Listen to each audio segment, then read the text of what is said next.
எனக்கு அருமையான சகோதர சகோதரிகளே, நாம் பிறந்தது முதல் இந்நாள் வரை நம்மை கரம் பிடித்து நடத்தி வரும் நம் அருள்நாதர் இயேசு கிறிஸ்துவின் மாறாத பேரன்பை, இரக்கத்தை, உடனிருப்பை அவர் பாதம் அமர்ந்து யோசித்தோம் என்றால், அவருக்கு நன்றி செலுத்த, அவரை போற்றி புகழ, அவரை ஆராதித்துக் கொண்டே இருக்க நம் வாழ்நாளே போதாது. அவரது அன்பை ஒவ்வொரு நாளும் அதிகமாக சுவைக்கும் போது, அந்த இனிமையான, மகிமையான தேவனிடமிருந்து ஒரு நொடி பொழுது கூட பிரிந்துவிடக் கூடாது. அவரோடு, அவரில் ஒன்றித்து இருக்க வேண்டும் என்ற தணியாத தாகம் நம்மிலே உருவாகும்.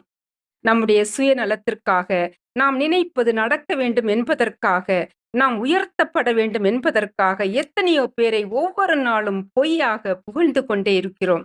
நம் தேவாதி தேவனாகிய இயேசு மகாராஜனின்